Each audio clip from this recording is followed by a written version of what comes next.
Hey everybody, welcome to another Flea Market Finds episode. This is actually a buy off of, actually this ended up coming to me through a referral. Person I bought stuff from previously put me in touch with this individual who was moving, getting out of the trade or whatever the situation was, I'm not exactly sure, but they ended up selling me their Kennedy roller and top box with the contents. So I actually already have this box pending sale. Coming to pick it up today, so I didn't have room. Oh yeah, I remember this. All right.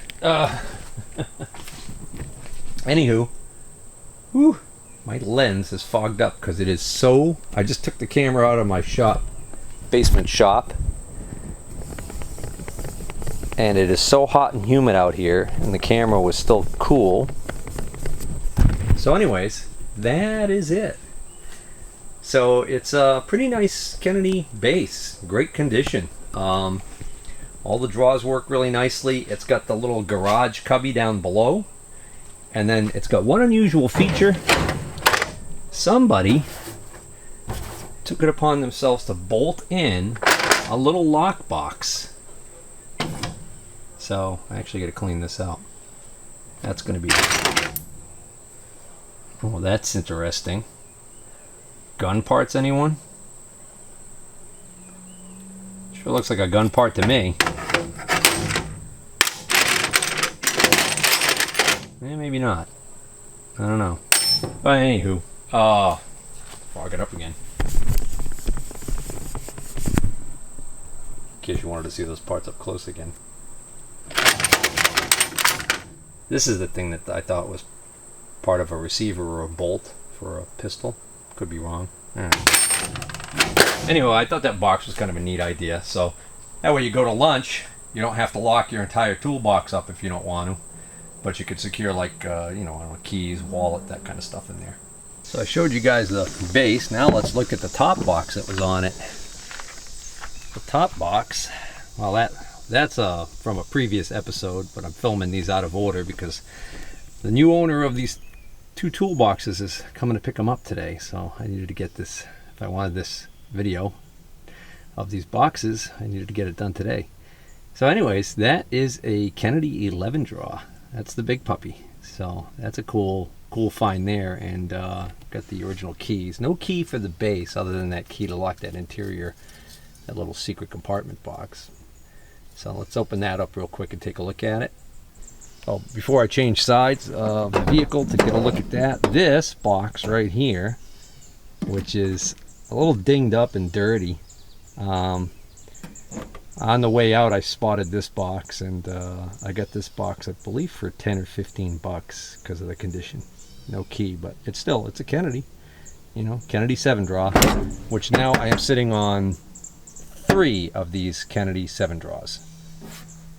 They're just not selling. I mean, I've been trying to get, like on the clean one, I put it up to 50 bucks, no takers. So if I was willing to ship it, I could easily get that, but I hate shipping Kennedy boxes. They're just bulky and heavy. So I have 2 of these Kennedy 11 draw boxes for my personal stash. And the thing that I thought was interesting about this box was, hold on a second, it's locked. I'm sure glad he had the keys because it has one of these funky locks that is a little bit more expensive to get the keys for. There we go. Alright, so it's the typical 11 draw setup. This is identical to my other Kennedy downstairs, one of my other Kennedys. And then the other one I have is a different model, so it has different pulls on it. It's a more expensive model. As if this wasn't expensive enough when it was new. But what I thought was neat about this one that I've never seen before on a Kennedy, if I close this back up again and we look at the pull right there. Of all the Kennedys that I've owned and have gone through my fingertips, I have never ever encountered a Kennedy that had a Kennedy embossed pull. The ones you typically see are that style, right? That's the style you typically see on these. They're plastic and they're embossed with this little diamond. And on like my Craftsman box, that I just featured in a pic not, a few weeks ago. That box has black ones, but has the same exact embossing on it. So that's what makes me think that that box was made by Kennedy and badged craftsmen.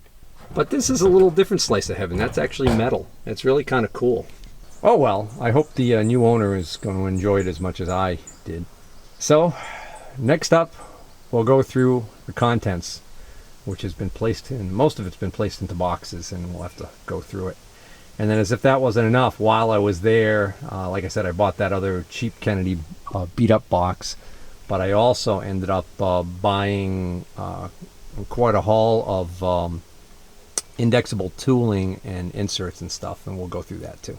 It's a nice warm day. Let's blow through the box, the 11 draw contents right out here in the yard. So in the top box here, we've got, in the top we got this angle block set made in China. A little bit of surface rust on that first block. Cheapo set. There's a lot of import cheap stuff in this set, and then there's just some random. Oh, that's interesting. That's a full box of taps. I didn't even know what that was. All right, end mills, drills, taps, some Dykem blue, the keys, of course, as I mentioned earlier. And then this is nice. This is a Noga mag base in excellent shape. Delrin or something like that. I don't know, handle for something. Leave that open so I can open the other drawers. All right, drawers on the right hand side. Top drawer, just a bunch of bolts and hardware and a chuck key. Next drawer down, a couple of empty insert cases. Something interesting, I may never know what that is. Next drawer down, some editorial paperwork. We'll keep that aside. Next drawer down, Carlane trig table. Oh, a Mastercam CD. I'll talk more about that in a little bit. A couple of cutoff wheels, some Sharpies, highlighters, big deal. Middle drawer.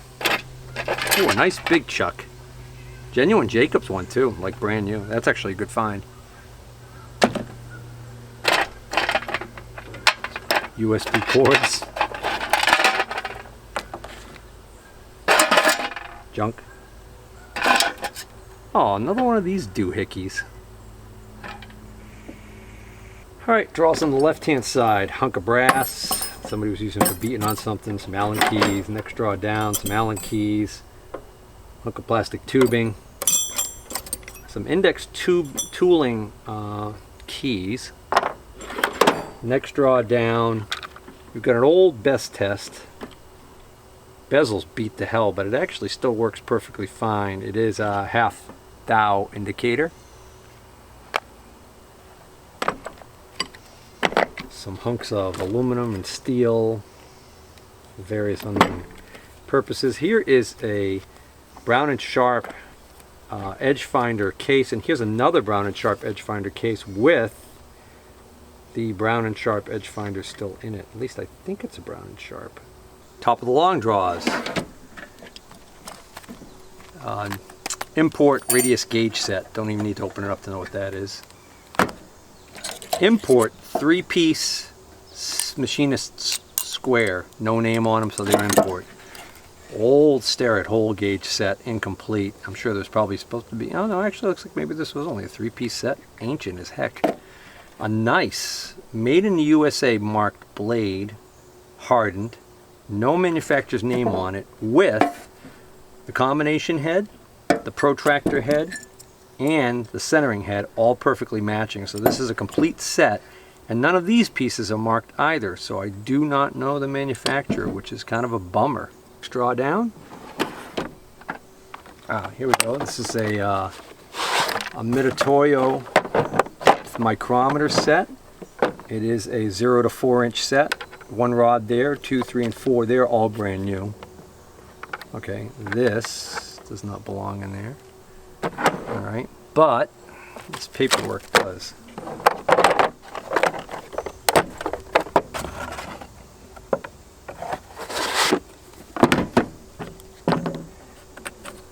SPI 24-inch satin chrome ruler. Oh, that's metric on one side, inches on the other. That's cool. A little 6-inch scale with an advertising cat spindle grinding service. This is cool. These are empty. This is cool. It's a Noga universal indicator arm. So what's nice about that is you pop that right in a collet, right? And then you can sweep around. Probably gonna end up keeping that. Old as dirt, brown. It's funny, this looks like, yeah, see, no, this is a 436. This is a Starrett old 436 micrometer in a brown and sharp case. I might have a brown and sharp micrometer that could fit in that case. Last draw on the top box. 20-piece polishing stone set by Geswin. Looks brand new, unused. And a PII micrometer set, which I believe these are all 10ths micrometers with carbide faces, but they're import, and I believe that somewhere on here they are marked Poland. So this might be the same as like Viz or something like that. All right, let's see what's in that bottom box. I'm just cleaning out this drawer, and there's a bonus stowaway. A Starrett 154E adjustable parallel. I wish it was a full set, but hey, nice bonus. I realized that this red holder that was in the drawer here was for this flexible rule. I just decided to look this up. You know, it's made in India, badge SPI. This is in the MSC catalog right now, and it's currently $41.09 as the web price. So it's actually, you know, kind of pricey for what it is. My theory is that, you know, for every 10 that they import in, 9 of them are bad, so they only sell 1. Yeah, this box was in the bottom box. Just, probably just scrap brass, really. Although there's some good fittings there, usable ones. Now, these fittings are expensive to buy new. Carriage bolts, PVC fittings, some springs, terminal connectors. Actually, this pair of safety glasses, a little scratched up, but I'm always putting my glasses down and forgetting where I put them or hung them, so no harm in having that. So this base cabinet, the drawers were far from what I would call loaded, and there wasn't a lot of really high value stuff in here, so let's blow through this really quickly. Here's a SPI branded complete ripoff of the Noga base. It's in great shape though. Here's a real cheap mag base, China. Nothing fancy about that. Deburring tools? Sure, why not? This is a glow burr by Shaviv, scrape burr by Shaviv, scrape burr, and this is the more common Shaviv one. Nothing in the back here, but these are great. This I saw, I just figured it was a cheap block, and I was kind of right. It's a sticker down the side here, it says made in Taiwan, but the actual box says that this is a Fowler 123 block, 31 hole, which is what this is, Taiwan. So badged Fowler, made in Taiwan, and there was only one. Like the only micrometer in this whole lot. It's a nice Starrett. Great shape. It's a 10th micrometer, number 230. Couple inspection mirrors. Nice satin chrome Starrett C183 protractor. Engineering Products Company 6-inch scale. Even the, you know, why leave them, right? Can always use gloves. Nitrile gloves. Oh, if you're like me, you must get excited when you see aerospace. Oh yeah. Yeah, right. Aerospace is another way of saying cheap Chinese thing with a fancy name. But here's the thing. You know, yeah, they made in China, but it's a 12-inch set. And a 12-inch dial caliper and a good brand name is so flippin' expensive these days. You know? So the little rivets fell out that hold the end bar piece in here. So that's going to be a real as-is cream puff for somebody. A couple of, well, that's an MSC part number if I've ever seen one. V-blocks matched pair. Fisher products. Oh, that's actually, oh, these are actually decent quality if that's what's in there. Interesting to me that they're supposed to be a matched pair. That's got a 3 on the side. Yep, these have 3s on the side of them now. No, that's them. 1 inch diameter, small, large V, 1/2 inch for the small V. Yeah. All right, so that's a nice little surprise. I found this Fisher Products stuff to be of decent quality. Have you tried Geswin? Free stone and oil set. Oh, this must go with the stone set that I found. This was interesting. Unfortunately, it's missing one. This is a V-block set by Fowler, but it's badged made in the United States. It's tagged made in the United States, Fowler. And essentially what it was a pair of this size V-block.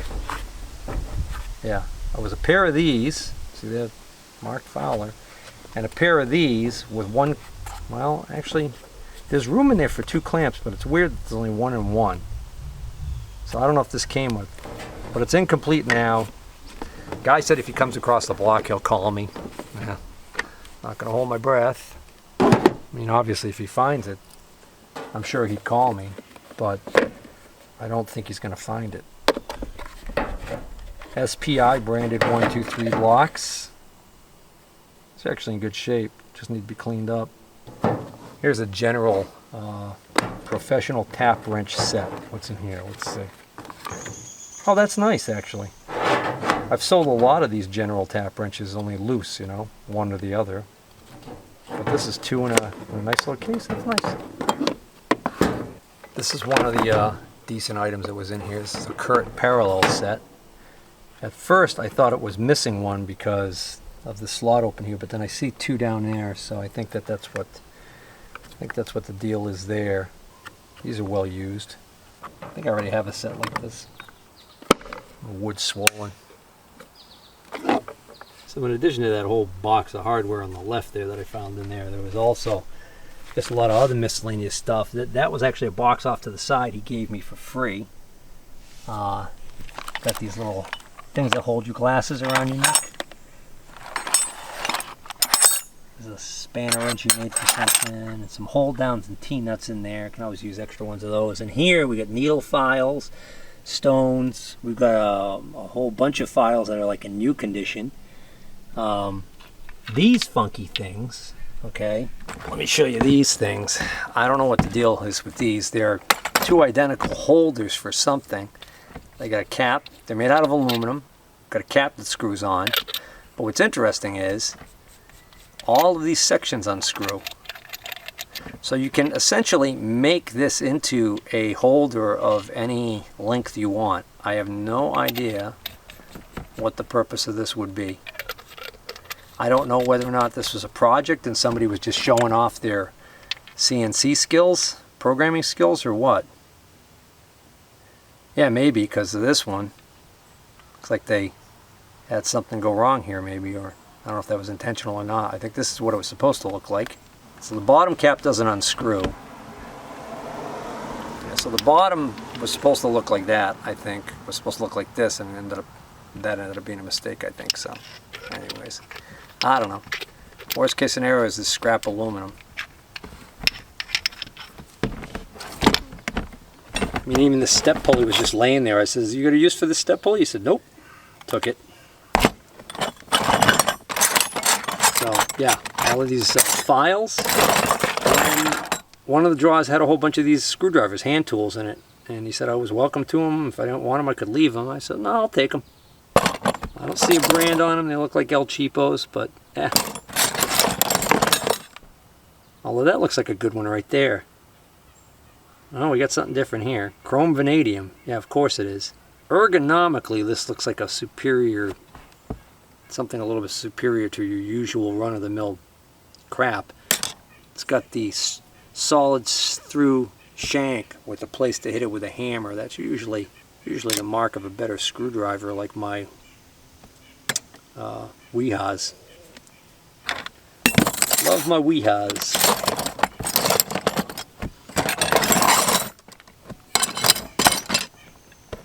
Alright, so that's it for the box, top box, base box, and the contents of that.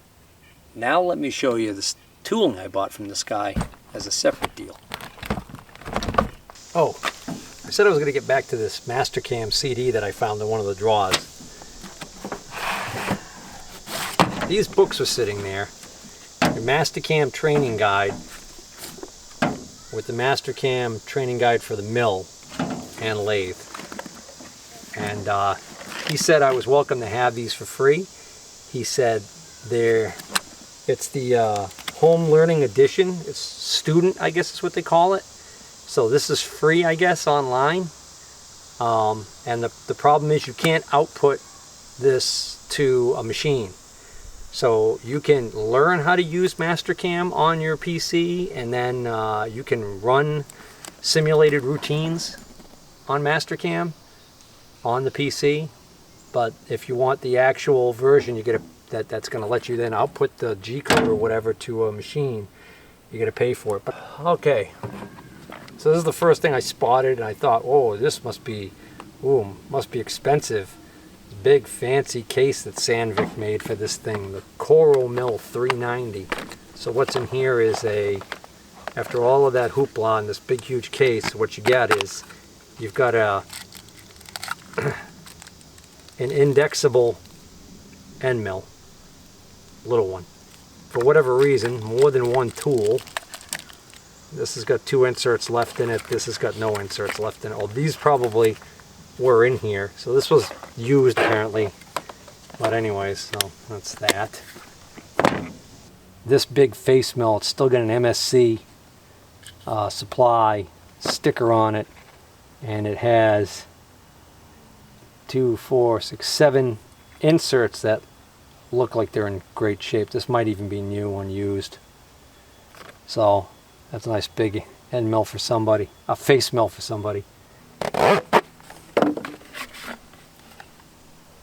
Big boring bar, well used. So I'm not going to go through all of these, but a lot of indexable end mills is what's inside these. And then there's some solid carbide stuff in here.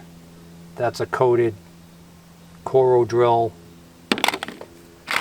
And then he had a whole bunch of inserts, and he went through them for me and actually pulled out anything I might be able to really use with some of these tools, and then just also some you know, the more common you know, CNMG and more common inserts. So most of these are the diamond CNMG style. And then also this this big Jacobs ball bearing chuck, nice chuck, on a it's a 14N on a 40 NMTB taper. I think that's an MTB. That chuck isn't really, that's a really newer style chuck. And I'm thinking that chuck key that I found before, well, that might be it. That's not a bad fit. I'll have to check. But anyways. Alright, that's going to bring this pick to a wrap. I hope you guys enjoyed this video, and if you did, please hit the like button. Take care. Goodbye.